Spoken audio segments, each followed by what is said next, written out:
Hey, you guys got any ideas for like a cold open or?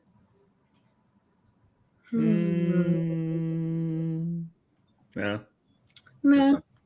WNBA, soccer, tennis, golf. That's gonna be my favorite episode ever. Get ready.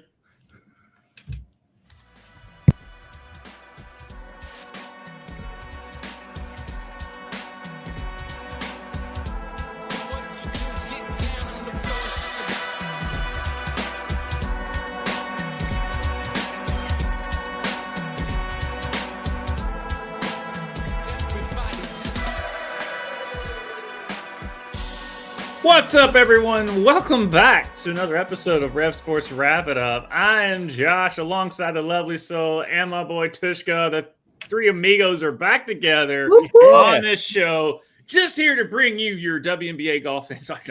There's other sports we're going to talk about as well, but we are back in full force to bring you all the goodness. Why do this shit? Why put foil all over where I can get it in my beer and then ingest that? It's for flavor. Medela, I love you guys. Ask Goldslogger. If anyone out there knows Goldslogger, you know what I'm talking about. It's better because it cuts your liver. Yeah, it gets your bloodstream better. Kids, drink responsibly, kids. Is that a Four Loko? You'll be perfect. Yeah, that's it. Ooh. They died that down. Mm-hmm. They were trying to kill us when I was in college. When it first came out, I was like, I've survived Surge. Yes. I've survived Four Loko, like the OG Four Loko. All right. The fact that my kidneys are still. I got some Surge stories after the show. But guys, speaking about surging, we are surging closer and closer to fucking hug it, chug it, football. Let's go. That's right. We are so close. A week from tomorrow, we will have the Hall of Fame game, which is the game of, hey, we're back to being football, but they really don't care. Yeah. But mini camps are starting right now. There are some holdouts. Trey Hendrickson, the defensive lineman for Cincinnati, who they desperately need because Joe Burrow and them are going to put up points. And if you followed along last year, they would average 35 points a game and still didn't make the playoffs because their defense was trash. So they need defensive help. They drafted a player out of Texas A&M in the first round, and he is not there because they still can't figure out a contract with Shamar. And then Trey Henderson, he was like, I'm willing to take a pay cut because they paid Joe Burrow, T. Higgins, and Jamar Chase a lot of money, rightfully so. They all three deserved the money they were getting, which is kind of the theme of our show today about getting the money that you deserve. But it's called foreshadowing. But I like it. Yeah. With that, there is a salary cap when it comes to NFL. So certain players will have to take less money. Trey Hendrickson's getting up there in age. And right now, they're at a stalemate with him because he kind of said he was willing to take less money because he knows how special. He's been to the Super Bowl before. He wants to get back there again. He knows Joe Burrow behind center and Jamar Chase and T. Higgins on each side of that offense can make them high-powered and can make them a contender to make to make a run at the Super Bowl. He was like, okay, I'll take some pay cuts. If anyone doesn't know, Tom Brady took pay cuts all the time to keep those 20 years of history. Well, they didn't agree to give him a 2-year deal. They only make it a 1-year deal. So right now, him and his family are in Florida, not in Cincinnati, and trading camps going on right now. The other one, Washington Commanders, who are looking to make even a step further after their crazy playoff run last year, making an NFC championship. But first, they must change the name. Yeah. Anyway, enough distractions, Tushka. Okay. Where are the files? Right. Terry McLaurin, Scary Terry himself, who is a dynamite electric receiver, their number one receiver, even though they did sign Deebo Samuel from the offseason, has not reported camp yet because they still haven't had a deal. This happens every year. Pick a player out of a hat who's in a contract negotiation will happen. CeeDee Lamb last year happened. They made the deal done, and then he got in a fight with the Sun. The Sun won. But there's really not, other than that, Aaron Rodgers is now a Steeler. Probably his last year. He's kind of even come out and said that. Probably his last year, which rightfully so. He didn't look that great last year, but he was on the Jets. I think you put a Jets jersey on, you automatically just forget how to play the game. Terrible. But if anyone, horrible. If anyone can get anything out of 40-year-old Aaron Rodgers, it's going to be Mike Tomlin. But they still have a long way to go with that. And I think the big thing is the NFC North, which is the Bears, the Vikings, the Lions, and the Packers. I think that's going to be the intriguing thing because Ben Johnson, who formerly was the offensive coordinator for the Detroit Lions, is now the Bears head coach, and that Bears roster is pretty solid. They just needed a guy at the helm that knew what the hell he was doing because they didn't have that last year. I think he's the right hire for them, so it'll be interesting to see what they do and see what Caleb Williams can do. Now That's that Bears head coaching job, so yeah, the Packers are going to be the Packers. I'm not expecting anything greater. I'm not expecting anything less. I just think they're going to be the Packers. The Lions might take a step back because they lost both of their defensive and offensive coordinators. So we'll see what happens there. I mean, obviously they're injury bug. They have the roster to still be competitive. But you would think with the coordinator change, especially in the offensive side, they could potentially take a step back. And also the Vikings. We don't know how good J.J. McCarthy is going to be because Sam Darnold's no longer there. They didn't want to resign him, which rightfully so. But the guy made his money. He wasn't expected to do anything last year. And he did pretty well, and he turned back into a pumpkin once the court came back towards the end of the season. So that, as my voice breaks, is your NFL recap for me. Anything else that you all want to Good job. I'm so proud of you. 2, can you say T. Higgins again? Because you said it in the most Southern accent possible, and it just melted my heart. T. Higgins. T. Higgins. Hey, he's that them there T. Higgins. Well, the guy went to Clemson, which is South Carolina, which is where Xavier Leggette's from. And if anybody knows about Xavier Leggette's accent, so good. So good. Chef's kiss on that, dude. I mean, the Bears, they got Joe Tooney, man, coming from Kansas City. I mean, Hall of Fame, multiple All-Pro guard there on the offense, helping out Caleb Williams. I don't like that. Yeah. I don't like him leaving, but I get it. I mean, money-wise and such, but that'll be a huge jump for them. But no, it's going to be exciting to see kind of like what these rookies look like. Genty there with the Raiders, right? Ford as well with the Titans. RJ Harvey. Yeah, he had some big shakeups. I mean, we knew he was going to leave New York, but Devontae Adams going to LA and join the Rams. That's a pretty big one there. But a couple of holdout ones. You talked about Terry, but Jalen Ramsey trying to get out of Miami there. That could be kind of interesting. I know he's on the tail end of his career as far as quarterback. They traded him. Did they officially do it? Yeah, I mean, as far as I know, they traded him. No, this must be an article. He went to the Steelers, and then Micah Fitzpatrick went back to the Dolphins.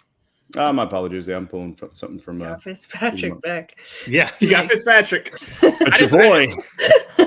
I just pictured Thanos to be like when he walked back into that facility. It was like just like the GM's just like, you couldn't live with your failure. So where'd that bring you? Back to me. And he's like, we still suck, coach. Yeah, we'll talk about your boys though. What's going on there, man? I mean, Micah Parsons. He's at training camp, but Jerry's going to be Jerry and talk this right? crap. Look, some So guys where's said Jerry on your favorite person in the world list? Oh, Where's he man. at? I mean, he's definitely the best GM that has ever lived. The best GM was Jimmy Johnson, then he decided to take credit for it. Yep. We would have won so many more Super Bowls if Jerry would just got stayed out of the way. You guys But would Jerry's still Jerry. be winning Super Bowls. Yeah. Someone said it the best is if someone offered Jerry Jones right now said, hey, we guarantee you'll win the next 3 Super Bowls. The only catch is you can't talk to the media anymore. We would not win 3 more Super Bowls because Jerry could not. He likes to talk to the media more than he likes winning Super Bowls. And he might say differently because that's an easy deal to take at first. But when you can't sit there and talk to because the guys go right to there, he does his daily radio show, does all that. Name another owner in the history of time, not named like Jerry Buss and Mark Cuban, that go out of their way to talk to media. I mean, he'd find a way. He'd probably get like a ventriloquist dummy and then say that it's not him, it's the ventriloquist dummy that's speaking. He'd find a way. Yeah. I like that. Yeah. No, You got Cuban and you got him. They're in Dallas, man. Them Dallas people, they like to talk. But they ain't about it. Brian Schottenheimer of all the coaches. It's so good. Bro, you got Pickens, though. Jeff Pickens, man. I know.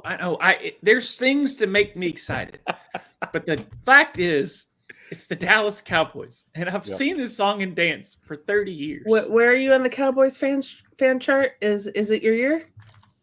Not yet. That's after like the first or second game where we blow someone out. Okay. That's where it becomes our year. Right now, I'm at it might be a good season. The second thing is it's our year. The third stage is, I don't know. The fourth stage is we're back, and then we're back to being heartbroken. So, well, at least you don't have anybody going to jail. Yeah. So Tushka, I didn't want to bring that up. I was gonna let you talk about it. It was inevitable. I'd rather talk about this than anything else on the list tonight. Rashee Rice, Kansas City Chiefs wide receiver, notably car enthusiast in Dallas as well. Actually drove by the spot literally 2 days after the accident happened. I could see the tire marks. A couple years ago, he got in a car accident. Him and his buddies were racing. Luckily, there were no fatalities or major injuries, but there were some minor ones. And but they decided to pull over on the side of the road and then flee. I believe it was a Lamborghini or Ferrari, and as well as the other vehicle that was in his name. He was, I think, test driving or leasing the other one. But anyways, they fled the scene and ended up actually turning themselves in. But now, this long time later, because courts are backed up everywhere, ladies and gentlemen, unless it's a premier bullshit celebrity case, it's not going to get beat done fast. But anyways, so they did come to basically a sentence, and he will get 30 days in jail, which is a little bit of slap on the wrist for sure, kind of for those actions. But he is also going to be on a 5-year probation. Right. And this is the state of Texas. So marijuana laws will apply. So that's going to be interesting. I mean, of course, they're NFL players, they're celebrities, they got money. And money talks. They got the right kind of green. So maybe he'll be able to skate, kind of through with some of that stuff. And also in 5 years, I'd imagine that Texas is going to decriminalize or at least medically legalize weed. But we shall see. But anyways, so the sentence is out. As far as his actual jail time, we're not sure, but he's practicing.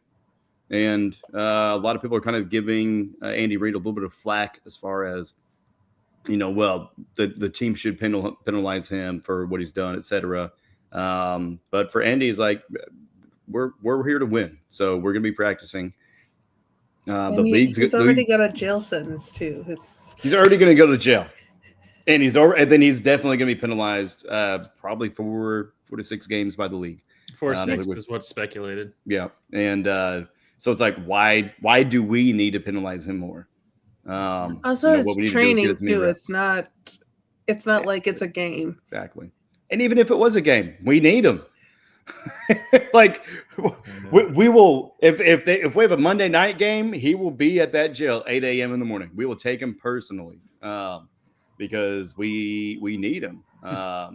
It's not like the Chiefs are in dire straits right now because, we are coming off a pretty embarrassing Super Bowl loss, but that's also why you shore up your offensive line to actually be able to protect a quarterback and influence that game. But yeah. So, anyways, that's kind of the update for Rashee Rice. I'm sure we will get more news in the coming weeks as far as actual dates, as well as maybe something from Roger Goodell, which he kind of has his hands full with some other bullshit they did a few years ago with Deshaun Watson contract after that. So we shall see what happens. Let's see if things that are less egregious get penalized more. Let's see. Well, yeah. I just want to point out the fact that you're like embarrassed and Super Bowl in the same sentence, because I would love to be embarrassed in the Super Bowl. Right? Been there in 30 years. Remove the Super Bowl, and that's you guys every year. Yeah, pretty much. Embarrassed. Yeah. Yeah, pretty much. Also add sun and I. Mm-hmm. Yeah. So anyway, baseball. Baseball. But yeah, we are running the bases here. After the All-Star break, had the home run derby, had all the festivities that happened. ESPN somehow or another their production was worse than it's ever been with the split screen and stuff, and people could hardly keep up the baseballs because they do a time clock. They don't do they used to be 10 pitches. You got 10 swings. Oh, not 10, but you have 10 pitches to hit, 10 outs. Sorry, 10 outs. And now it's the time clock. So they're just swinging at everything. But, they're looking to switch that up. Rob Manfred was come out to say that. But as the dust settled from the All-Star break, they went back to playing the baseball. And the Reds got hot a little bit. Took 2 out of 3 against the Mets. So that was fun. But then we lost 2 out of 3 to the Nationals. So that's the Reds in a nutshell there. But the thing is, it's that time of year, the Brewers went on a 10-game win streak and now are right there neck and neck with the Cubs, which takes us further back out of the wild card spot. We're a couple games above 500, so that's still good. But the Mets are neck and neck with the Phillies. The Blue Jays are still ahead of the Yankees, I think, the last time I saw. And the Red Sox cannot get over the Phillies, and it's taken extra innings every single time. And it was kind of a bogus. They called it like a ball, and then they reviewed it, and they basically said run or take your base, and that was all they needed to win the game in extra innings the other day. So, yeah, that's what I got there. But speaking about the Nationals, they fired their GM Mike Rizzo and manager Dave Martinez days before having the number 1 pick in the draft. So yeah, smart. That's fun. Nico Harrison, you can hire him if you want. If you want, yeah. Hey, we'll see. Love you to take him. We'll see. You never know. See how they turn out this year. I mean, they got the first overall pick too. So, and then you see that he got hurt too. Mm-hmm. Oh, did Flag get hurt? Yep. Coop. Yep. Oh no, the prodigal son. The prodigal Coop. But the other things that happened over in the celebrity world, for those who stay off the internet, some things happened at a Coldplay concert. Well, they like to have fun. Did they look at the stars and did they shine for you? No, they shine in a divorce court. At least allegedly. Oh. So I guess they should probably change this song to Fix You. Yeah, there you go. Yeah. That's a good one. But we do have the Philadelphia Phillies decide to have a little fun with it. No, hold on though. What actually happened with the Coldplay stuff? I don't know. I hadn't seen you guys in weeks. Well, the CEO of this Fortune 500 company, I don't know, as an astronomer or something. They were showing stuff around the crowd, and it gets to this one couple who, the woman's in front, he has her arm around her, and the guy was just like, "Oh, look at that." Chris Martin was like, "Oh, look at that," and they immediately she turns and he ducks down, and Chris Martin goes, "Either they're embarrassed to be on camera or they're having an affair." And then that's my worst Chris Martin impression ever, but he's British, so there you go. Best British accent ever. Love it. Yeah. So. Then next thing you know, we've got people coming out, and the wife of the CEO is taking her last name away off of Facebook, and then everyone is making AI videos and all this other stuff. So it's every crowd camera's doing this now. Yes, but also thank you, internet. Yeah, for never sleeping. No, literally hours after this video, we know everything about the family. Mm-hmm. And creepily enough, people are giving the wife condolences to their marriage. Yeah. But Philadelphia Phillies, God, I mean, they knock it out of the park every damn time.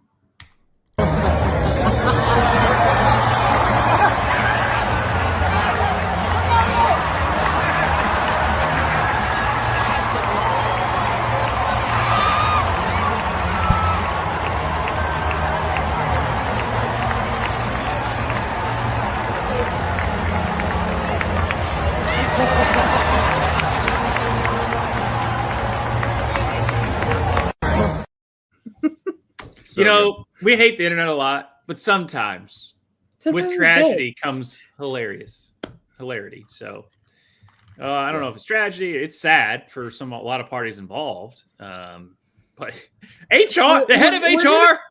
We're gonna meme ourselves to the world's destruction, and it's gonna be glorious. Yeah.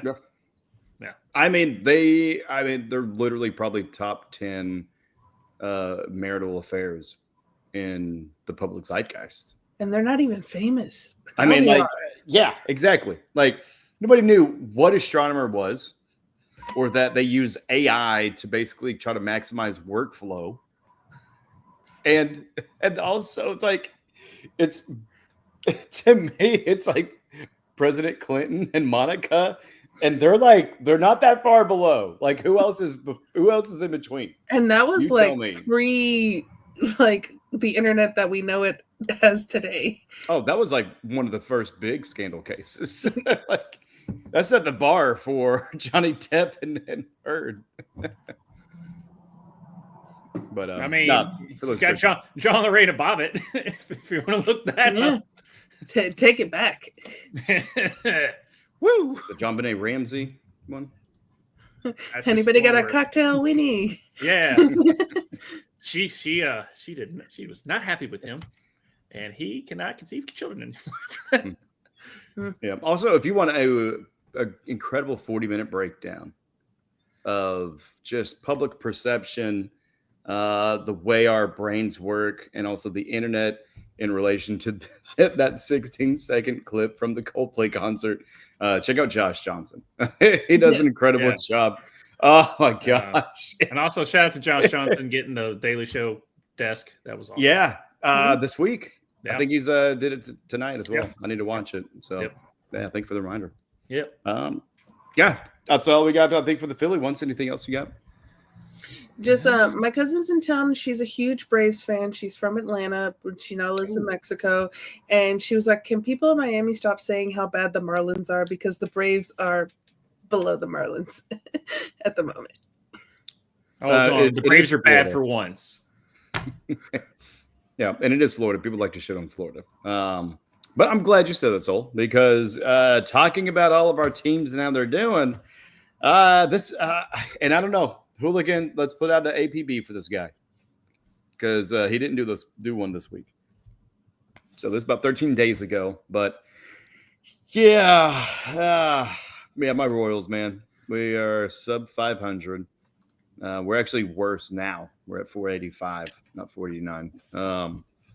But yeah, no, you can definitely see kind of who the Twins have had an interesting ride, starting off cold and then heating up and then cooling off again. Kind of same with Cleveland as well. But yeah, I mean, as far as the heat map or your specific team, do you guys see anything else of note? That we're above 500 now when we were playing 500 ball for a good portion of the season. And then we're a little under 500, but now we're above. And even now, looking at the standings, the updated for today, we're still above 500. So that's what's gonna make me feel good about my team right now, because I don't think anything else at the moment is gonna make me feel good. So if we can stay above 500, that's the goal. Like I said, the Reds, they're still within the wild card spot. I don't think we're going to catch the Brewers or the Cubs, because we're at 53-50, and the Brewers and Cubs are at 61-41 and 60-42. So got a lot of ground to make up. I mean, there obviously is enough baseball left to make that up. I just don't see the Cubs and Brewers collapsing, because the Brewers just are on a hot streak right now. I know this one doesn't show it, but they're probably trending up, because I don't think they rattled off 10 games in a row like in the past couple weeks. So this is what the Brewers do every season. It feels like they do this. It just so happens to be the Cubs are also playing really, really good baseball too. And this is what this is what the Reds do. They give me enough hope to care.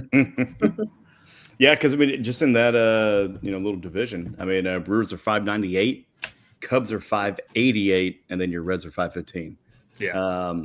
I mean, your worst team is the Pirates, who are 408, and my team is almost as good. So, yeah, not great. But but the National League is just running away with it, honestly. Mm-hmm. You got the Astros, you got the Tigers doing something with being at 583. Blue Jays are 588, but you guys have quite a bit of depth that are pretty close to 600. So, congrats to the National League for shitting on us again. Good job. I just still can't believe the Toronto Blue Jays are ahead of the Yankees because I really thought the Yankees would run away with that division. If I can't have the Red Sox be the top of the American League East, then I just need the Yankees not to be. So thank you, Toronto. Thank you, Canada. Yep. And then that one, Blue Jays 588, Yankees 549, and then your Sox 529. Yeah. Canada, good at winning the regular season, but can't win the cup. Oof. Oh, sorry. No, we're talking baseball. Sorry. Yeah, we're talking about hockey. Yeah. Hey, we could be talking about the Nashville Predators. Hey, man, America, baby. Keeping the cup home. I got a Nashville Predators story for you after the show, too. So. Side note, the players are still getting their weeks with the cup. And Matthew Tkachuk, he wanted to take the cup somewhere it's never been before, so he took it to jail. All right. Oh my God, we got to get some video next week for that one. That's so good. Lord Stanley, what did you do? All right, man. Did we run all the bases? I think we ran the bases. We hit them? All right, man. What time is it for?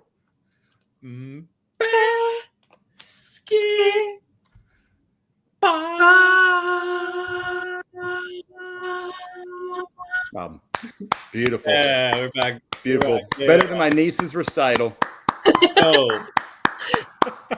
NBA talk. Cooper Flagg's hurt. All right, so what's the WNBA guys? Hold on. Russell Westbrook. Damian Lillard went back to Portland. Right. A lot of people thinking Russell Westbrook is going to go to Oklahoma City because, as we talked about a few weeks ago, his company is actually going to be the lead design in a lot of the entertainment district or the sports district layout there in the actual town. So he's actually a part of the city planning. Why would he not come back and live there? So, Russell, we'll welcome you back with open arms, brother, because you stood by us whenever everybody else left. Harden. A cupcake Durant. Sorry. Back off. Now he's in the Clippers. Clippers are kind of stacked, but I don't think they're going to do well still. It's the Clippers. They're the Clippers. They're cursed. They're not going to do shit. Cursed. Until they change the name and rebrand, they're not going to do shit. What, they're going to become the Scissors? So then it's going to be a WNBA team? Yes. Thank you. That's a segue. That is the segue of the year. Good. Mark it down. Segue of the year. You know what? I'm leaving on that one. So you take the floor. So we got WNBA. They just had their All-Star weekend. But before we get to a little bit of the fun and the awesomeness that was the All-Star weekend, we got to talk a little bit of seriousness, a little bit of CBA negotiations. So while at All-Star Weekend in Indiana, the players continued their negotiation with the league for the new CBA, and the players made a statement with their T-shirts that said, "Pay us what you owe us," during the All-Star game. So they haven't really said how the negotiations are going, but if you read kind of like the subtext of interviews and the shirts that they're wearing, seems like the negotiations are not going well. But we'll see. They still got till the end of the year to go. So some facts: on October 31st, 2025, the current WNBA CBA will expire and a new agreement must be reached before the season ends or the league will head to a lockout. Increased wages, improved benefits, and revenue sharing are key demands of the players. Currently, the WNBA players split 9.3% of the total league revenue. For comparison, the NBA is 49%, NFL is 48%, and the NHL is 50%. One of the arguments against these women getting paid what they deserve is that the WNBA isn't profitable. But there's a few things that we have to look at in that it is true the league had been in profit loss throughout its existence. However, it took the NBA roughly 25 years to first become a profitable entity and 40 years to maintain consistent profitability if you're comparing it to the NBA. And the WNBA is in its year 28 and experiencing exponential growth, adding 3 more teams in the next 5 years. The league has also recently secured a $2.2 billion in a contract multi-year broadcast deal and $250 million in expansion fees. And they're kind of saying that if you took what they gained this year with that deal and added it to last year, they would have actually been $150 million in profit. So the league will this year and going forward, if they continue to make these deals and even get more money after that deal's over, WNBA is going to be profitable. Nneka Ogwumike, the WNBPA president, said players are seeking equal pay or to make as much as they aren't seeking equal pay or to make as much as their NBA counterparts, but a better fixed percentage where the salaries grow with the business. Yes, we're celebrating amazing growth, but I think it's not lost on us that we're living the growth as we're negotiating our worth. The fans know what we're worth. Now we need the league to know what we are worth. And so we have a video kind of just breaking it down a little bit more on what the players are asking for. Today, I made a video making fun of people who are mad at WNBA players for protesting for more money. A lot of people said, Kev, you didn't even make an argument, so I will now. Here's what the WNBA players are asking for: a larger percentage of the revenue that the league generates. The main argument is that the WNBA is not profitable, therefore they should not be arguing for this. All right, let's take a look at that. And I'll agree with you. WNBA said they lost about $50 million last year. I concede that point.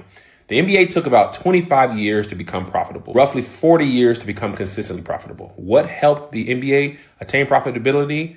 Magic Johnson, Larry Bird. That rivalry increased the viewership, the interest, the ticket sales, all that stuff. WNBA is in year 28 and walks last year, Caitlin Clark and Angel Reese. That has led to increase in interest, popularity, ticket sales, all-star voting, merchandise sales, all that stuff. Most would agree that the WNBA is experiencing exponential growth, okay? The WNBA added the Valkyries this season, and they're adding 3 more teams in the next few years. Would you think that a league that is failing and not growing would be adding more teams or not? I would argue that they'd be adding teams, okay? Now, you say they lost $50 million last year, conceded that point. The NBA and WNBA have a new TV deal that's $2.2 billion. That's going to average around $200 million for the WNBA. So if I concede that they lost $50 million last year, if everything stayed stagnant, that means next year they'll get what? $150 million. Therefore, they would be profitable. If you were negotiating with somebody for the shares of $150 million, would you want to negotiate that before that money hits or after that money hits? Before. Okay, I think they're around 9% of the revenue they get. MLB, NHL, NFL around 50%. All right, now they're not profitable.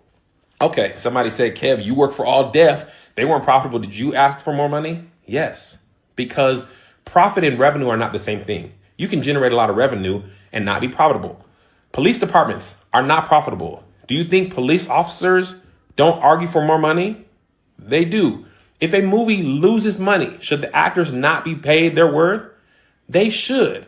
Also, ask yourself why a business would want to report losses, even if they didn't have to. Because there's benefits to reporting losses. Movie studios do it all the time. They write off as much as they can, and reporting a loss, it has great tax benefits. All right, so that's my argument. WNBA is generating more money, more interest. Therefore, I believe the players should get a bigger percentage of that. And I'm a person who buys merch, goes to the games. I have WNBA League Pass. I buy players merch. I buy jerseys, and I do all that stuff. All right? There's my argument. Let me hear yours. Those were hugging. Yeah, they were. I was cracking up laughing when he did that pose. I was like, oh. The boys were screaming. They were screaming. Help me. Yeah. Yeah. But the women are also screaming too, saying, help me. Actually, they're saying, fucking pay me. Yeah. And they should be paid. Yeah. And here's the narrative that I've seen some people and they're just not getting it. And I love the phrasing of their shirt. It's not pay us equal pay as the men, because one league is finally making profit, like you said, 150 million. The NBA makes $10 billion last year. Right. So that's not what they're saying. So cool your jets on that. Okay. If each league was making $10 billion, then yeah, you'd have a situation there. But one league makes this, and NBA is making 50%, 9.3, a little bit less of a number. This is what they're negotiating of the league they're in, getting the 50% of the league. I don't even think they're arguing. No, they're not even arguing for a higher percentage than 9.3. Yeah, that's what I'm saying. That's what I was kind of getting to that point, is they're not even asking for that.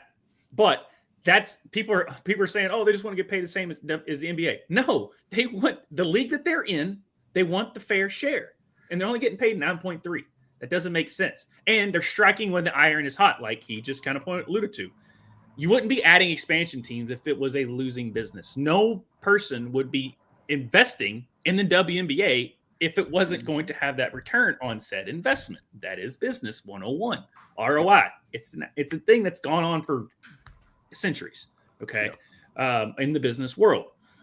So what they're saying is pretty true, and they have a leg to stand on.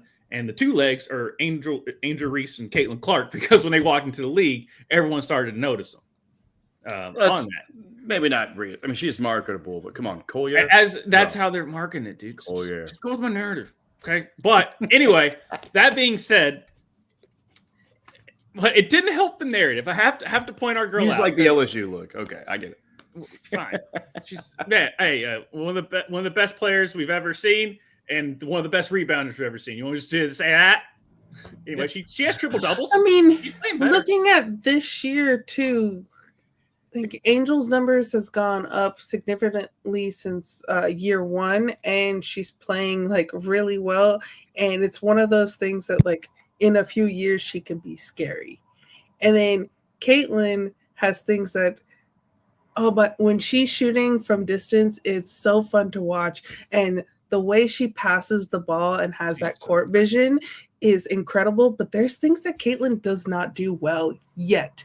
But she will add that to her game. Mm-hmm. So both of these women have things that they're very good at and things that they're not so good at. And but they will add it to their game. They're only in year two. Plus, I was gonna say, it's weird. It's almost like you're talking about rookies. Right. Doing it your sophomore year. Yeah. You got Paige, and then you got Juju coming around the wings. So they realize, the superstars, that they're getting ready to. It's not just Caitlin and Angel. Obviously, there's obviously great other players that's already in the league. With Asia and Stewie and Sabrina and Kelsey and all. There's other players in the league, okay, that are also good. But just they're like the gateway to it, and that are bringing the eyeballs and the fans and all that stuff. But the thing is, I will have to say, I have to point it out. And even Sabrina kind of told her to stop. Kelsey, you didn't have to bring that up in Tattletale. That with Kelsey, that part of it too, and I think it's because of her humor, because it's one of those that she's going to be a little bit dry there. And I don't know exactly where she was going with it, but I think it was one of those, like a comedian on stage and you bomb the joke. Yeah. And then you just kind of like move on and say how everyone's doing well and like is collectively together. And so I think she realized too that she's like, oh, this is a joke, but people are not going to get that it's a joke. No, because people are waiting. People keep for the narrative right now, or they're petty towards and jealous of Caitlin. So as soon as you bring up Caitlin and I'm going to tattle that they weren't a part of that, they're going to pounce on that. And her and Caitlin have been like having fun with each other.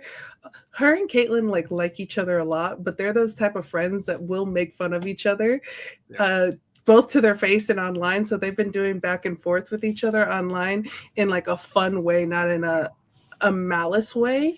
And it's kind of funny that people are taking it as actual fact that they don't like each other when they actually like each other a lot. Just look at the way they act around each other in person. I've never seen Kelsey be funny or humorous. I don't know. Never. Where. But yeah, I just like how Sabrina was like, shut up. Like kind of how she did that, because she's like, this isn't gonna help. I know what you're going with. and with Sabrina always has her mind on the brand. Right. And that's why she's so successful with Nike and why she makes so much money. She's found a way to, like, she never she's not a habitual line stepper. She never even gets close to that line. She knows that, like, oh, this is what the brand wants me to be. I'm going to be there. I'm still going to be myself, but I'm not going to be like, I'll leave my like true self to like my friends and family. Yeah. But no, I'm with what their shirt was saying, and a lot of people just took that as, oh, you want to make as much as the. No, that's not what they're saying, guys. Calm down. I mean, but if it's their narrative, man. Oh yeah, I know. They just want to spin it, and I'm like, that's not. If it just irks me when people just don't are like taking it and spin it their way, and I'm like, that's not what they're saying. They just want their fair share of the league that they're in. Well, look, if we can take anything from the situation, looking back, Magic Johnson, Larry Bird, there's nothing more profitable than racism. It's just, when it's white and black, baby, it's green. Yeah. There it is. All right.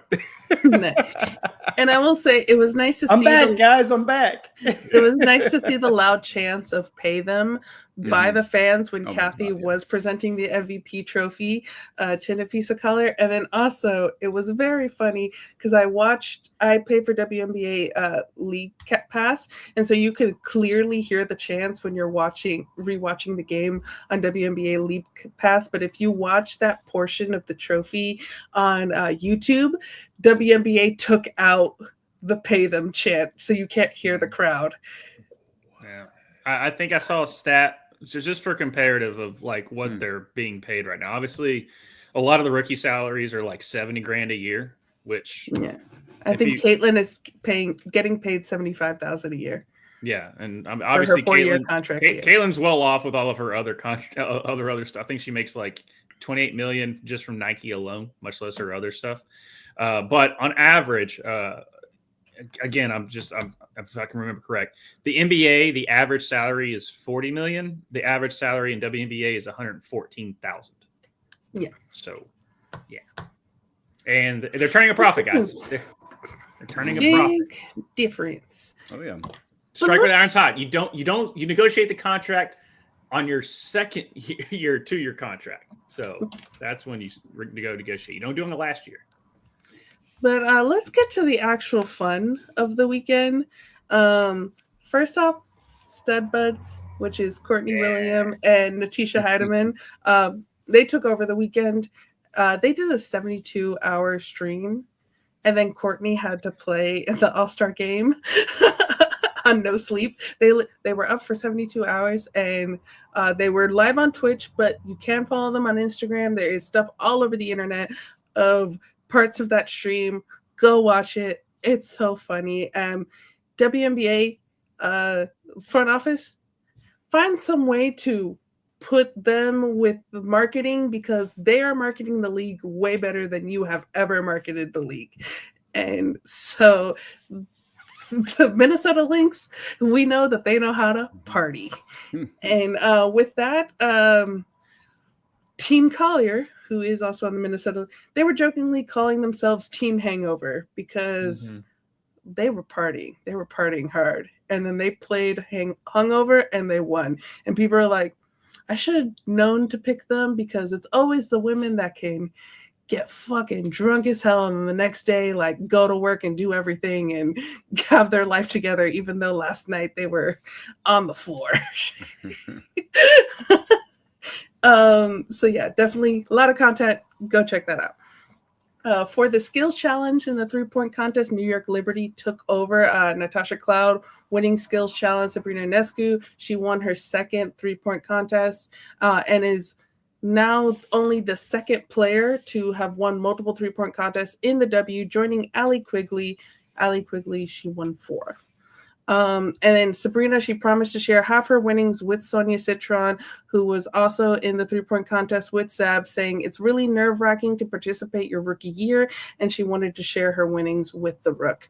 And kind of just on a side note, all the vets really treated the rookies well, and not just the rookie, but the youngins, the ones who are in their second or third year. And I just loved seeing all the camaraderie and the love everyone showed for each other. And you can tell that they really care for one another. And then when it's inside those 4 lines, that's when it they're going to go at it. They're going to be competitive. They want to win. But outside of those 4 lines, they like love and respect one another. And so I loved that literally everything was fighting against the narrative that the media tries to portray on them, because there was just so much love and just good energy from the weekend. Mm-hmm. Like it. Oh, yeah. And got to talk about some records. Nneka Agumake becomes the 5th player in WNBA history to have 10-plus All-Star selections, joining Sue Bird, Diana Taurasi, Tamika Catchings, and Brittany Griner.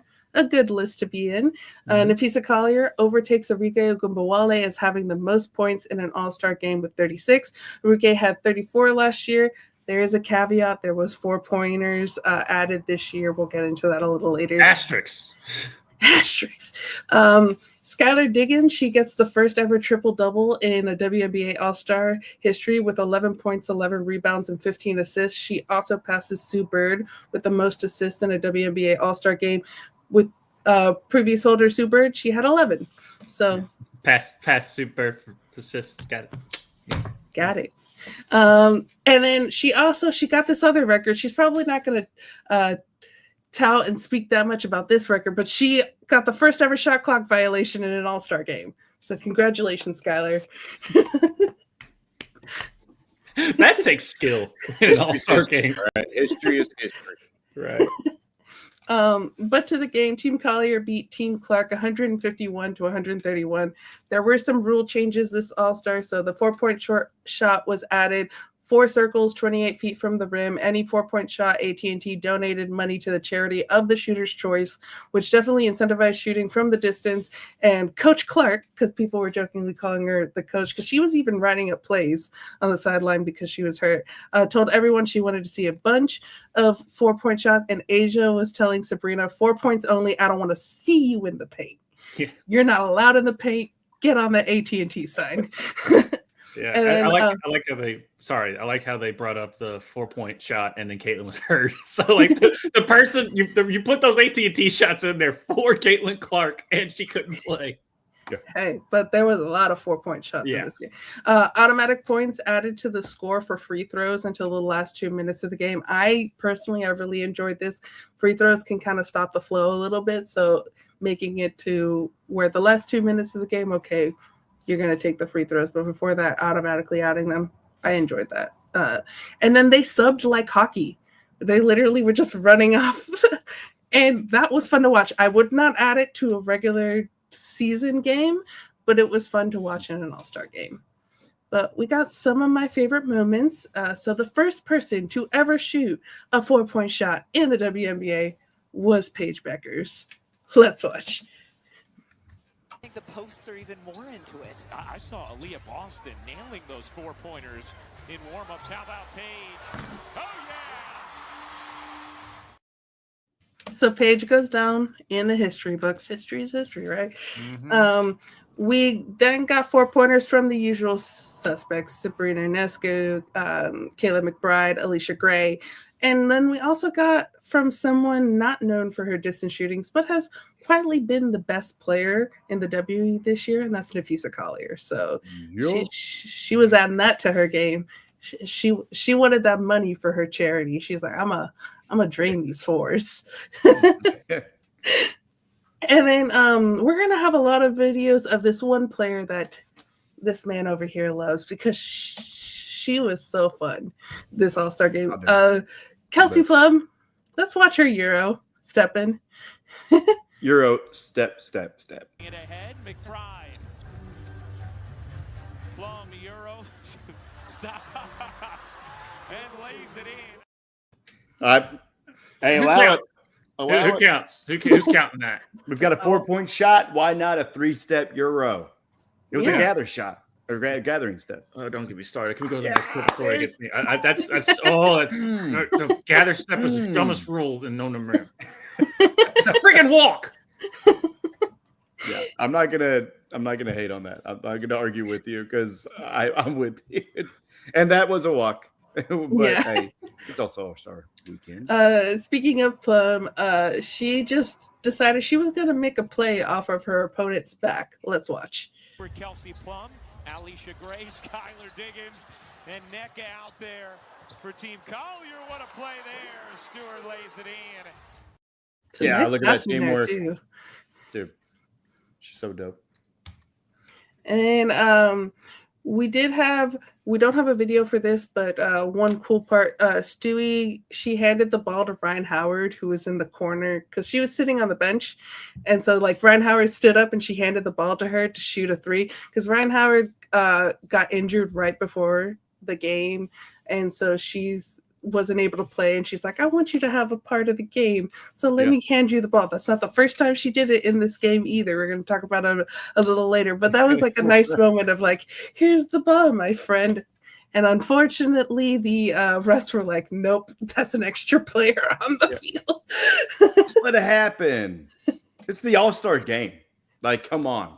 Like, if we're not here to have fun and just bend the rules a little bit, like if they honestly, they should be able to pass it off to a fan. And if the fan shoots and makes it, it should be 10 points. I agree. That would be fun. Be fucking dope. And then Caitlin Clark, she had an interview right before halftime, and there was a lot of funny parts in that interview. I couldn't find a full video of it online, and because unfortunately there's so many Caitlin Clark videos. So like I was like trying to find it, and I was trying to find it, and I was like, Caitlin Clark has multiple videos online? Multiple videos. So she was telling Rebecca Lobo defense isn't important. She was wanting more 4-pointers from her team. But thanks to Instagram, we have the end of that interview. So let's watch. Pep talk coming at halftime for Team Oh Clark. no, we're gonna listen to Glorilla, maybe get a drink. Of Gatorade. Of course. Thanks, Caitlin. I'm just joking. All right, take care. There's might be some other stuff with that Gatorade. Like I said. The I'm just joking is the most Iowan fucking thing. Like, Gatorade. I'm just joking. Like, dude, come on. Like, we know we're all having fun. Like, you don't have to over-explain the joke. Right? Right? They drink in Iowa because what else do they got to do?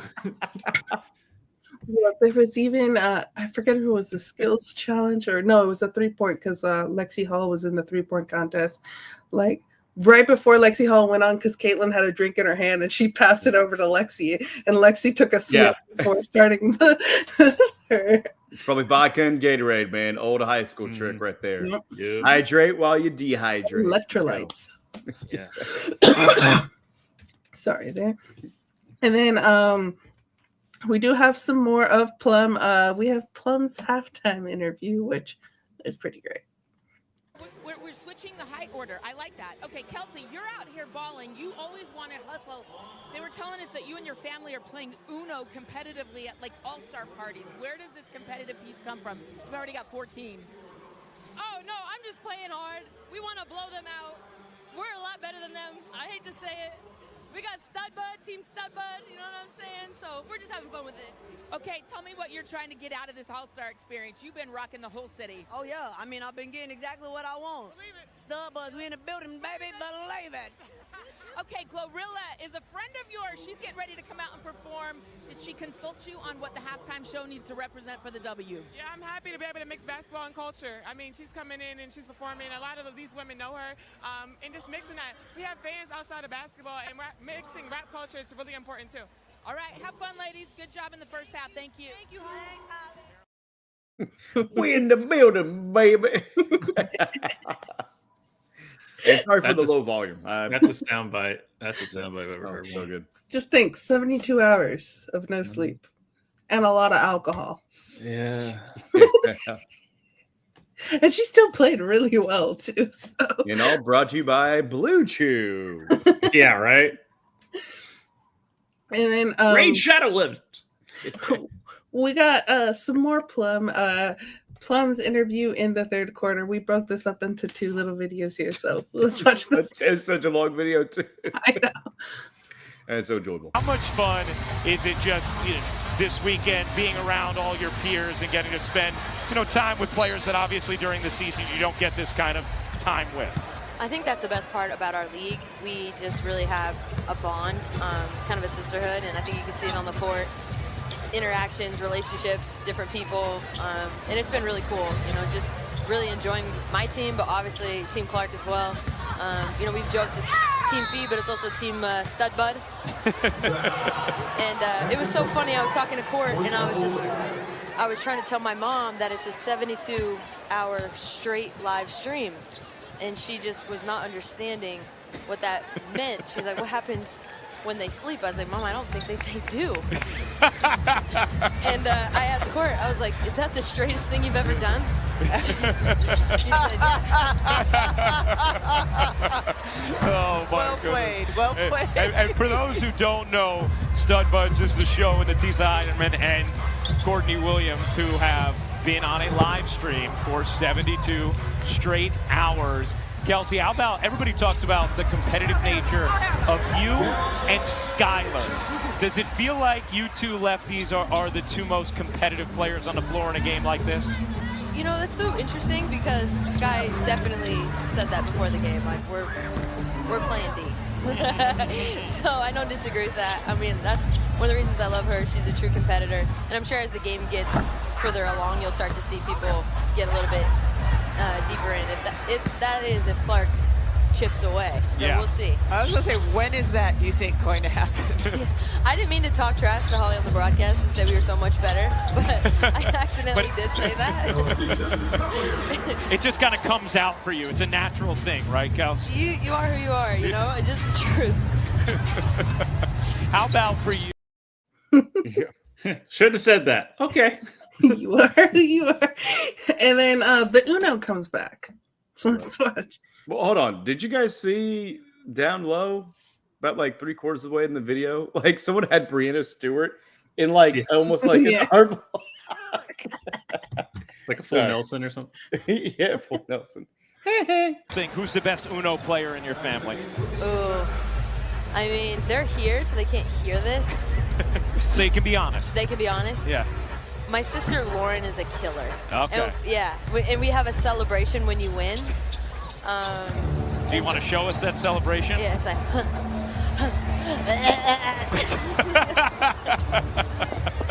like.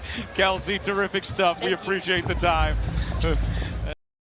How can you not love that woman? Darren, what are you doing, you fucking idiot? You're so dumb, dude. So dumb. No, that's why he's coming out of retirement. Yeah, come out of retirement of rap, please. We need you back so we can have some more good laughs. Anyone else want to do that celebration?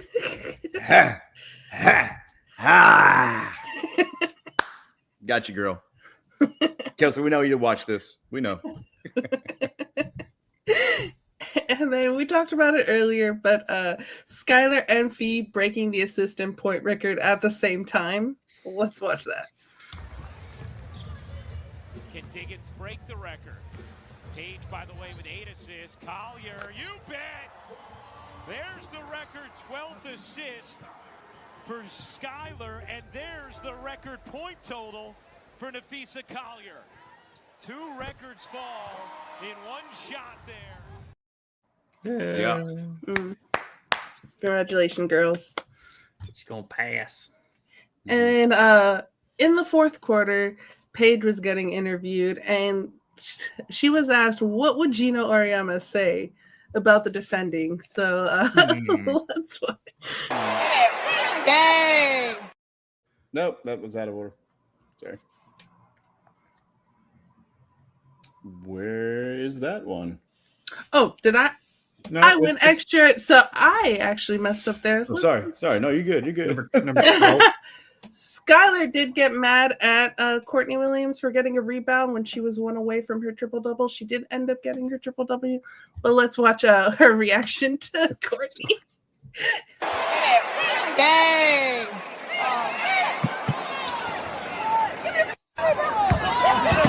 Oh!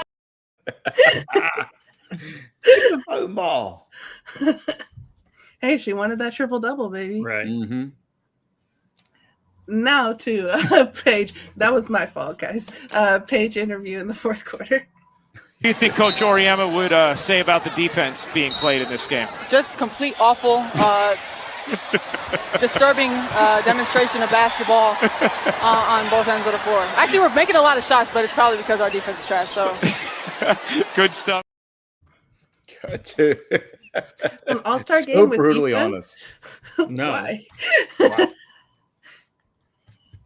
And then at the end of the game, Kiki Irifan, one of the rookies, she missed a 4-point shot, and Team Collier was already winning. There was a few seconds left on the board. So Stewie, who plays for Team Collier, was just like, here, Kiki, try again. So let's watch. That will just about do it. Best assist ever. Like the antics, I mean, like they'll kind of do like NBA a little bit, but I don't know, man. The women are taking it to a whole different level. That's honestly, I love it. I mean, it's not like Savannah Banana or Globetrotter level, but it's like, man, there's I think where they're at, that's a healthy mix of just fun and some legitimacy as far as with the points and everything of that nature. So. And the last favorite part is while Nika Gumake was being interviewed, if you've watched us before, you've watched us reacting to the Minnesota Lynx doing the electric slide. That is their tradition every time they win. And Courtney Williams and Kayla McBride are both on the Minnesota Lynx. So they decided, you know what? We're going to do the electric slide. So let's. You guys have been in the league a long time. You actually became the all-time scorer in WNBA All-Star history today, Nneka. This is a special moment. This was a great weekend. What's your takeaway? I mean, honestly, I've been here for a really long time. I've loved this league since before I even entered it, and it's been amazing to see the evolution of this All-Star, of the fans, of everybody that's contributing to the players. We have amazing players that are the foundation of this league, and we have fans that support us. So I'm just really grateful to be here for my 10th All-Star in Indianapolis. You guys did an amazing job. Okay, Stewie, you are the... Yeah. That was a real hard. Dude, she put that steak on it. So fucking hard on that dip. But that is what I have for the WNBA. Do you guys have any thoughts yourselves on this All-Star weekend? Hey, girls had fun, man. Hey, I didn't fall asleep. Hey. No. I'm proud of you. It sucks that Caitlin couldn't play, though. Yeah. Yeah. So. Yeah, Caitlin and some of the others that were on the bench that were injured. But I mean, we'll get to see this hopefully every year. Right. And just have it get built out that much more and more and more. Yeah. So it's really fucking exciting to see. I mean, everybody involved seems like they're having fun. And I mean, they're asking the right questions or making the right requests. Excuse me. As far as like for pay and everything. And fucking pay them. Pay them. Mm-hmm. Mm-hmm. It's not coming out of our pocket. So why do we fucking care? Right? Right. Why are we bitching on the internet? Like, just pay them. And I want to shout out Indiana. They did a great job as a host, and they made Indiana look like the girls were going to Miami. Like, so any host in the next year is like, step your game up. You got to be as good as Indiana. Yeah. Mm-hmm. So well done, Indiana. You did something. Good job. The McAfee effect. Yeah. Yeah. In a sense, yeah, it is true. But Josh, I think you want to talk about your boy. Dude, Scotty Chef was so good. He is one away from doing the Grand Slam. He's won his second major this year alone. I think it's his fourth tour win. He's not up to the Tiger level. Okay, they call it the Tiger Slam for a reason because he literally won all four majors in a row. It just happened to be during two different seasons because he lost some Masters in 2000, but then he went ahead and won the U.S. Open, the PGA Championship, and the British Open that year, and then won following that up with the Masters in 2001. In that span, he won 9 tour wins total in that span. So Scheffler isn't Tiger. We're not thinking that he's Tiger, but what he's doing is incredible. And it's not like he's like barely winning or not. No, he's dusting people when he wins the tournaments. I knew it would be a struggle for him to win the U.S. Open because the U.S. Open is the biggest purse of all 4 majors. And it's always on like the toughest freaking course. And when they go to the British Open, if the wind's not kicking, then it's a pretty simple course to play for the pros. But when that wind's kicking, that's when you see like the course is going to kick their butt because it's just so windy over in the UK, Scotland, Ireland areas, wherever that course that they decide to play is at. I think it was in Northern Ireland. Yeah, I think it was in Northern Ireland.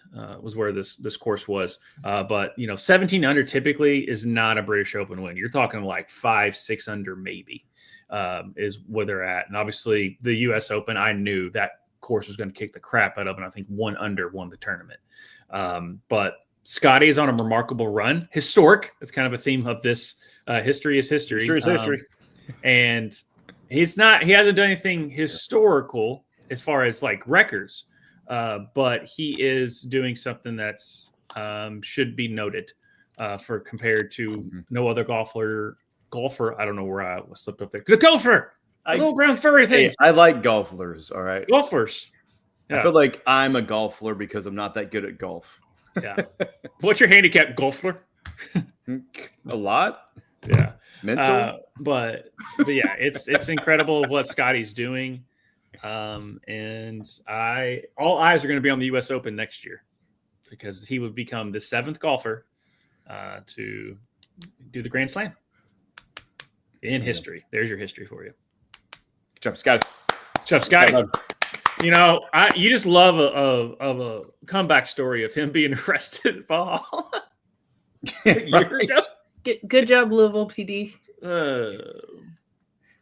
You love your city, don't you? It works. You arrest somebody, they're going to come back like a motherfucker. It's Tyreek Hill. We like to light fires under people. Doesn't matter how crazy and ignorant it is. It's just how it is. We love a good comeback story. Yep. I feel like you guys, you spur change. That's what you're doing. Yep. Yeah. You're Louisville, making the world better. Louisville. Oh, sorry. Yeah. Louisville. You're going to talk shit, you better come correct on the pronunciation. You say it like you sneeze. Sorry. I was doing well. Yeah. At least he didn't say Louisville. Yeah. He could have been worse. Yeah. But Louisville. Yeah. Even better. Yeah. Superman in Louisville. Yes. Because y'all a bunch of... No, All right. Yeah. Well, speaking about laughter, Tushka. Nice. I like that. I like your move. Yeah, I mean, Louisville didn't win an ESPY. That's for damn sure. But quite a bit of other people did. I mean, just running through the list. One of my favorites was Yona Maher, U.S. Rugby, winning breakthrough athlete. That was awesome. She was awesome. And then Alex Morgan, right? And DT, Diana Taurasi. Also known as, I think, Deanna by Shaden Gillis.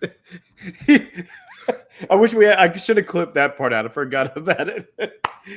You messed up her name, and she's like, my bad. It just not even like she has like a super foreign name or anything. Right. Yeah, right. Yeah. But Alex Morgan and Diana Taurasi ended up winning the Icon Award. So that was a good moment to see there. Simone Biles, I mean, ran away with, was best athlete for sure.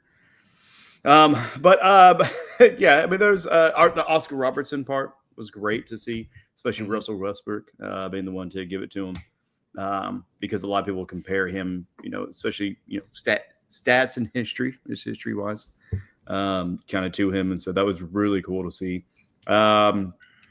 Also weird. I mean, I know he tries to kind of flare things up, but I mean, he could have tightened up the tie a little bit. Russell Westbrook, just saying. I mean, he had it like down, like all the way there. It's like, just a little bit more. You can show you're relaxed and like, lose without, I don't know. Well, Russell's known for his interesting fashion. What? Never, dude. Never. He never wore a dress in the Oklahoma City locker room. Okay. That's slander. Yeah. But best college men athlete, Cooper Flag, women, Juju Watkins. I mean, I feel like we knew both of those would run away with it.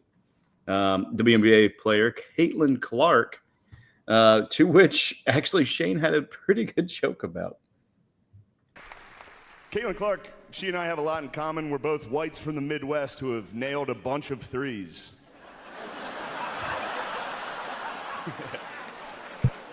All right, there you go. Lighten up a little.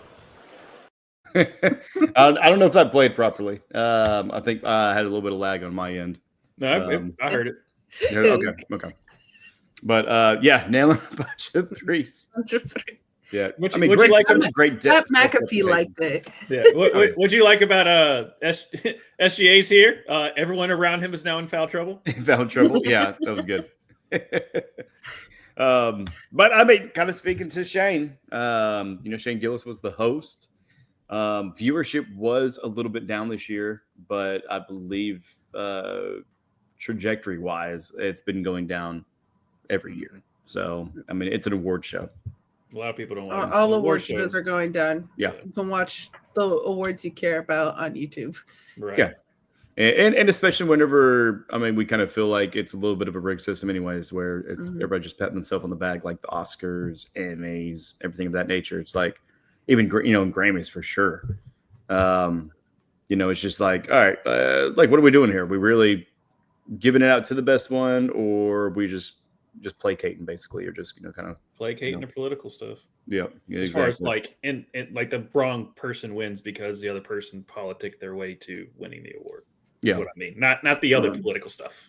Or just the board. It shows that it's like, hey, this would be a good move publicity wise. So this would work. Right. But yeah, sorry. Or even like, oh, you should have won like multiple times and we didn't give it to you. So we're finally going to give it to you, even though it's not your best work. Yeah. Yep. DiCaprio and The Revenant. Yeah, exactly. It still was a great role, but yeah. But yeah, no. So anyways, the viewership was down. And Shane is an interesting host, I would say.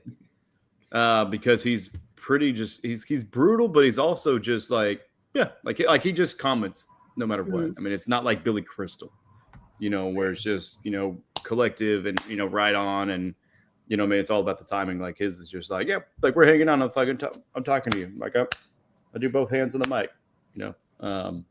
But I think he did have a little bit of nice jab at the crowd that maybe wasn't too warm to him in the beginning of the monologue. But here's how he gets them back. Well, that guy's weird.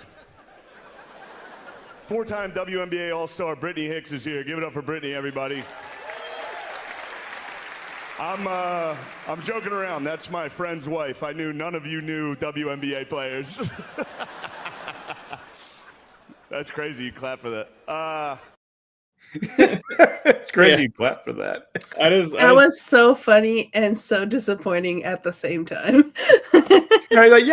Son of a bitch. It got me. Yeah.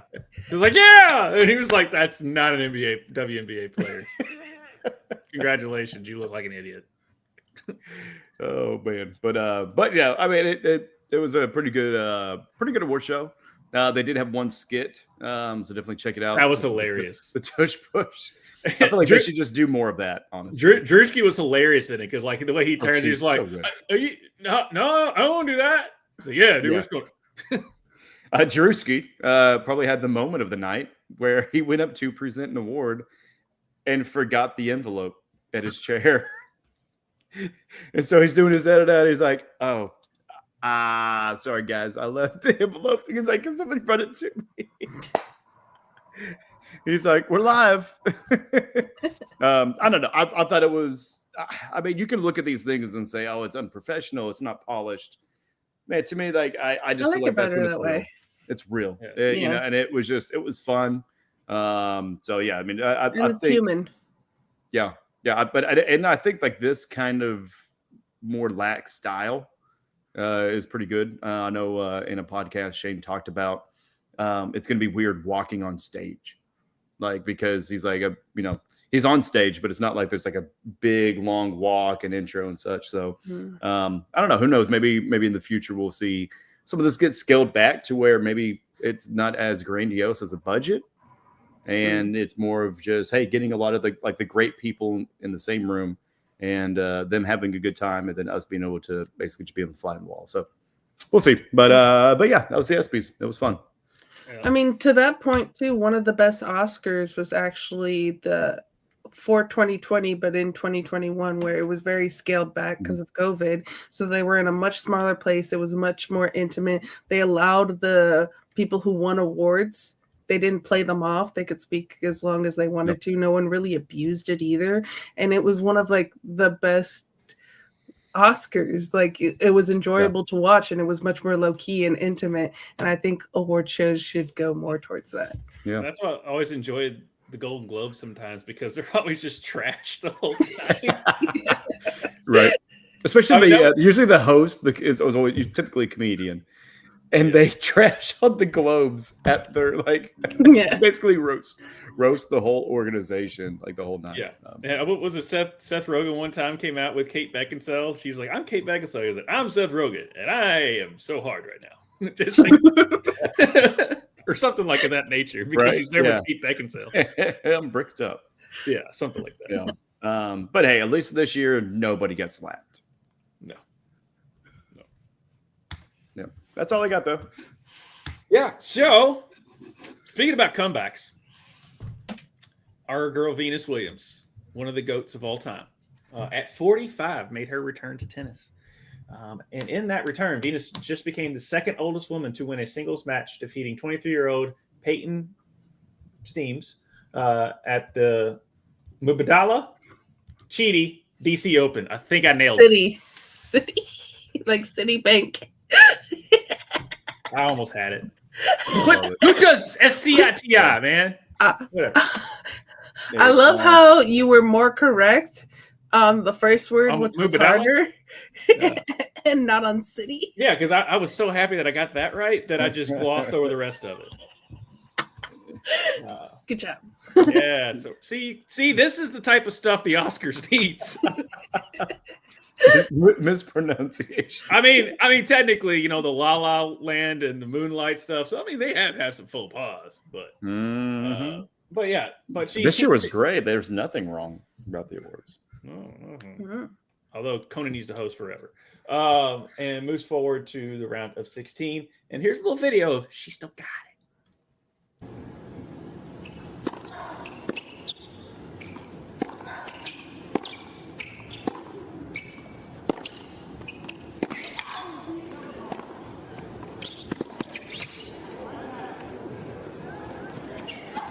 Still moving outrageously well at the age of 45.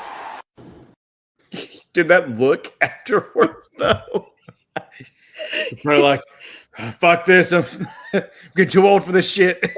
Yeah, that's that Danny. That's that Danny Glover just got done chasing down a perp. Look. Oh, but fucking crushed it, though. Yeah.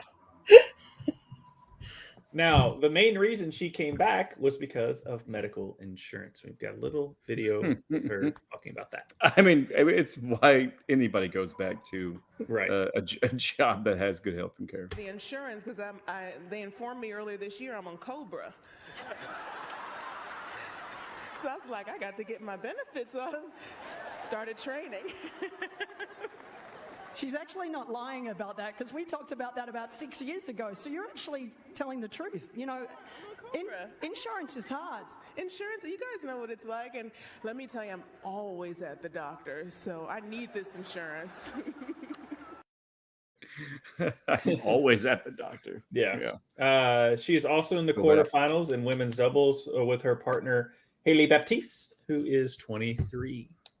So also always cool to see Venus still out there. She can still do it at 45 years old.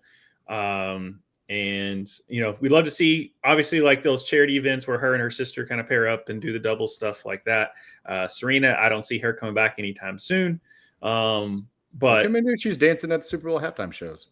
his Dance to Super Bowl halftime shows, you know, gotta come saying back. what's up to Drake, and she's married to her billionaire husband, so she's doing okay. Just fine. Yeah, but you want to do a little kicking and screaming? Let's do it. So we got some transfer news for our American boys. First up, we got Malik Tillman. He officially signed a 5-year contract with Bayer Leverkusen in Germany Bundesliga from PSV Eindhoven in the Dutch Eredivisie. So he scored 16 goals last year for PSV Eindhoven and was back-to-back Eredivisie champion. So he's going back to the Bundesliga. He's going up a level, and so that's going to be good for him. And I hope he does really well because he was showing up for us at the Gold Cup. He was finally showing that it wasn't just his club play that was good. He could also play for the U.S. So I want to see what he does in the Bundesliga, and I see him at the World Cup for us. So congratulations to Malik Tillman there. Another American, one that we didn't really know until Gold Cup. He had his first call-up with the U.S. this summer. Damian Downs joins Southampton from FC Köln on a 4-year deal. He scored 10 goals for FC Köln and helped them get promoted to the Bundesliga. So he played in the second Bundesliga last year. And Southampton was relegated from the English Premier League last season and will host Wrexham in the opening game on August 9th. So if you want to watch Wrexham and you want to watch an American playing soccer and hopefully American scoring goals, yeah, go ahead and watch that game. It's probably going to be on ESPN or something. The Ocho. No, the Ocho. And then unfortunately, we got a little bad news for Matt Turner. U.S. international Matt Turner could be back on the market as League One side Lyon are reportedly looking into canceling the rumored $9.42 million move for the goalkeeper. So he had made a transfer move to Lyon, but because of financial reasons, they were going to get relegated to the second division of France. But they basically were fighting that off, and they have to ensure economic stability, and so therefore they need to not pay as much money. So they're trying to get out of what they just bought with Matt Turner.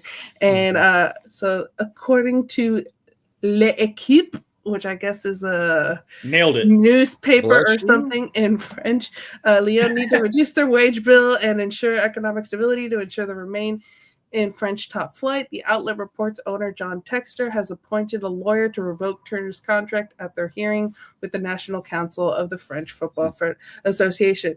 John Textor, he is American. He's an American owner of Lyon. So why are you trying to do American bad, John Textor? Yeah. Come on. Yeah, man, you got to diversify your bonds. Get the money right. Get your money right. Diversify your bonds. So we don't know what's going to happen with Matt Turner this summer, and so we continue to have bad news with our goalkeepers. But we'll see. We'll see what happens. We still got the rest of the summer to go. Yeah, our goalkeepers need to stop the bad news. They need to stop the bad news. Yeah. Some more sad news, but still someone that we want to just give our love and tribute to. Tobin Heath, she announced her retirement, and we do have a tribute video for her. So I thought we were talking about Toby Keith the whole time. No. That's my bad, guys. Then I apologize for all of the links that I sent. Because I do love this bar. Yeah, you're not as good as you once was.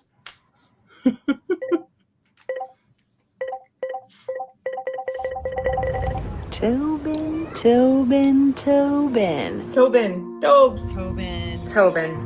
Hey, Tobin. Tobin Heath. Hey, it's me. Okay, let's see if I make it through. Take number 978. I keep getting emotional. Dear Tobes.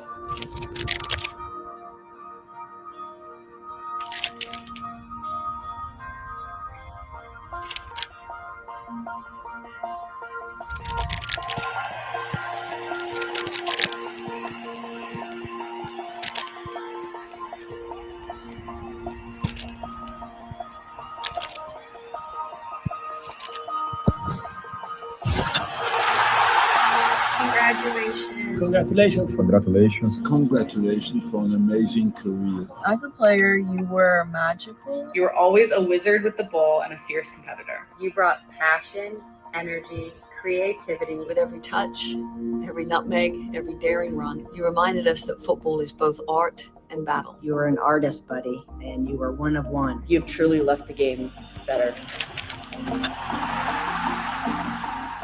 I can't even imagine my career without you. You were my encouragement when my confidence was shown. I'll never forget when I scored my first US Women's National goal before the Olympics, and you were on your knees trying to make one World Cup. You literally loved football so much, and you invested yourself into my game. I don't really know if I would be the same player or person today if you hadn't come into my life. You changed our team for the better. And the way that I watch our women's national team play, it doesn't look like the game that I know. It looks like the game that you created. I've missed you so much and will continue to miss Tobin Heath from the field. The game isn't the same when losing such a creative, enjoyable player to watch. I will miss training with you, playing with you, watching you on the field during my small stint as a WAG. I'm sad because I know that there is never going to be another Tobin Heath, but I'm also so grateful that I grew up being able to watch you. Thank you for everything you have given this game, the fans, and to all of your teammates. Thank you so much for being such a great teammate. Thank you for believing in me with all of your heart and soul. Thank you for the show, man. Thanks so much for your service. It's been so fun watching, and you changed the game for the better. With pride and gratitude, honored to work with you. All the best, Tobin, and thank you. I love you so much and thank you for everything. I thought I would make it through. I look forward to the many, many adventures ahead. I wish you all the best. I wish you the very best of luck. I'm so proud of you and so excited to see what you do next. Congrats on an incredible career, Tobin. Great job, Tobin. I love you. Congratulations. I want to be just like Aunt Tobin. I love you. Yay. So, did she pass away? Because that's very sad. Like, yeah. Like when she, like that one girl started, like when her former players started balling, I was just like, she didn't die. Yeah, I tired. But when you have that connection, sometimes you get that way. I get it. For those that don't know, Tobin Heath she basically had a career-ending injury, and in these past few years, she's been trying to get back. She even talked about, she has a podcast she does with her wife. She spent thousands and thousands of dollars on like therapy and recovery and surgeries trying to get back to the game that she loves, and she couldn't. And so that's part of the sadness, is that someone who achieved so much but still had so much more to achieve, and then just an injury taking it out. Yeah. Which, I mean, it happens. You want to go out in your own way, not someone else telling you can't. Yeah. So, love you, Tobin. I'm sorry, I'm stress eating. We got some accolades to talk about. So she had 181 caps for the U.S. Women's National Team with 36 goals. She's a two-time World Cup champ. She's two-time Olympic gold medalist 2008 and 2012. She was Olympic bronze medalist in 2020. She's a two-time NWSL champion with Portland Thorns in 13 and 17. She was a two-time NWSL Shield winner 2016. I had a nickel for every time I was doomed by a puppet. I'd have 2 nickels, which isn't a lot, but it's weird that it happened twice. Sorry. There's so many twos. I was like, I can't miss the opportunity. 2022 is Seattle. Thank you. And then she's a 3-time NCAA champion with UNC in 2006, 2008. I was wondering where you were going with that. Then as soon as you said it, I was like, that nailed it. Oh, man. Love you so, and love you, Tobes. Yeah, it was really cool to hear kind of like them talking about like how the game is not the same because of her. Yeah. Like you kind of hear that, but then like them just kind of describing it where it's like you just see the way people play. I mean, because you just have those generational players that come in and completely like shift the dynamic and just kind of like, I mean, like Barry Sanders, like for running backs. I mean, it's just like all of a sudden it was just like, oh, there's a whole new way to look at the field. Like we're not looking, just up and down. We're looking side to side, and so that was really cool to hear from a lot of her. And it was also cool. Like she was a leader in the locker room, obviously, and she was an inspiration to everyone, and she played the game the right way, which you can tell bled into the rest of her teammates. And so her accolades speak for itself, but I think that's the tip of the iceberg for her impact that she had for the team. And even more sad because I was just like, I'm already sad. Let me make myself even more sad. I was. Did you watch The Bear? No. Oh. But I was looking at the 2015 and 2019 World Cup roster. So if we're looking at 2015, only Sydney Leroux, Christian Press, and Alyssa Nair are the only ones who are still playing soccer, and they no longer play for the U.S. Women's National Team. And then if you look at the 2019 World Cup roster, only 9 of the 23 players still play soccer, with 6 of them still playing for the U.S. Women's National Team: Tiana Davidson, Emily Sonnet, Lindsay Heaps, Rose Lavelle, Crystal Dunn, and Mallory Swanson. So we're losing our players. I don't like this. I don't like it. It means I'm getting old. And the core group, I know the 99ers will always be the 99ers, but this core group really took that next step that the 99ers started, and it stinks that we're getting to the end of it. I'm excited for the future, especially Trinity Rodman, but it just stinks we're losing the core. Yeah. I'm so sad too. And as we said, she has a podcast that she does with her wife, Kristen Press, World Cup winner and baller in her own right. And there's an episode dedicated to her retirement. If you want to listen, we'll probably leave a link down below for you guys to check that out. Yeah. That is what I have on soccer. Yep. No lighting the lamp because the light's out right now. It's the off season. A lot of draft picks were happening. My apologies. The NHL player that tragically died in the biking accident over the season. I forget his name. Yeah, Gaudreau. His wife came out and did the pick for the team, and everyone stood up and applauded her, and it was a very cool, emotional moment at the NHL draft. So just as far as a little nugget off-season stuff for lighting the lamp, there's your nugget for that. And Florida signed basically everyone back, so they're looking to do a 3-peat with that. So hey, we got our core back. Our core is back, baby. But Josh, where can the people find us? The people can find us. Myself and Justin Toner will be breaking down everything that is in the world of wrestling. We've got SummerSlam coming up in 2 weeks, so a lot of stuff happening there, and all the goings on outside of the ring, much less inside of it. So you can join us tomorrow night at 8 o'clock Central, 9 o'clock Eastern. And obviously, when I was talking about that Rumble at the beginning of the episode, it means not just NFL football, but the fantasy F around. We'll be back before you know it. Obviously, join us. Idiots. We need to know it. I need to put it on the schedule. Well, the draft, as of right now, is Monday, August 25th, and we'll be doing that's in 1 month. I know. I'm excited. I love. Don't get me wrong. I love the lake and boating and all that, but I want to see grown dudes just knock the crap out of each other in a lemon size ball. We know you love. Yeah, but. We'll be doing that. We always go live for that. We're trying to add 12 people to the league. Obviously, join us in our Discord. It's free down below. Obviously, there is an entry fee, but that goes towards your championship stuff.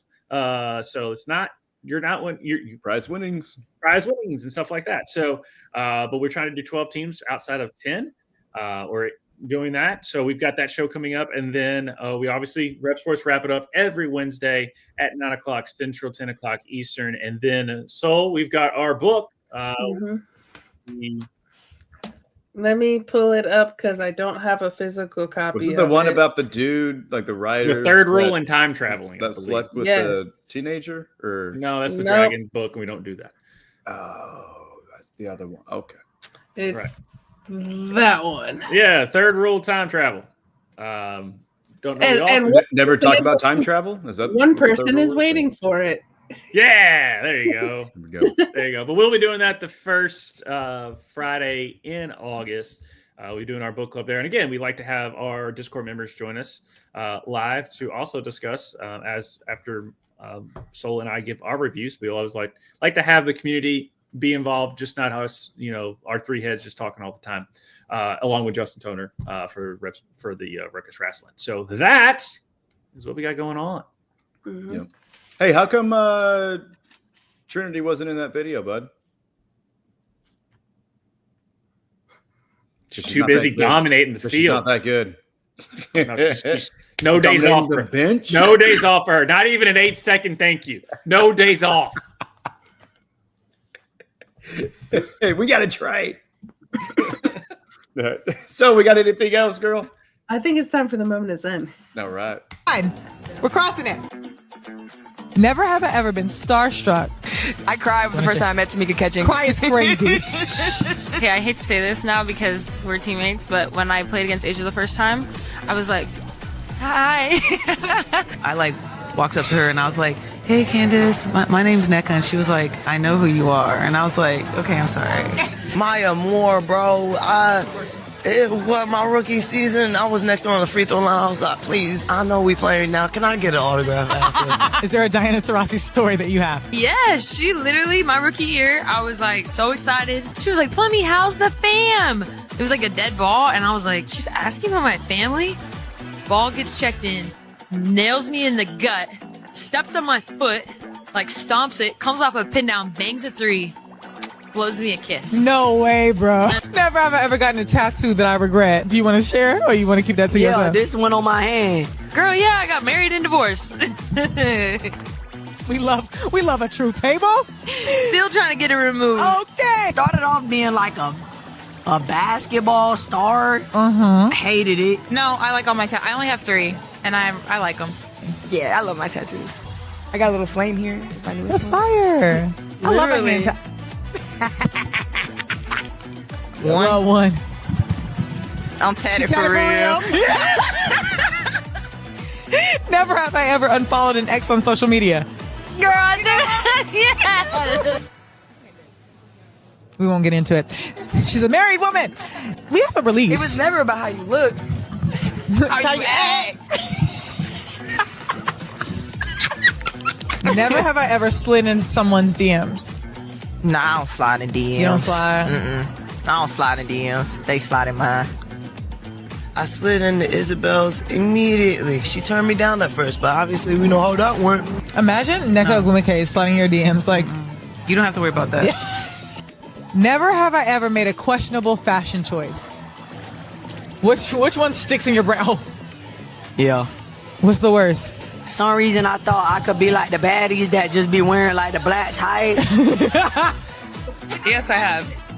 Oh, for sure. Oh, I've definitely made some questionable fashion choices.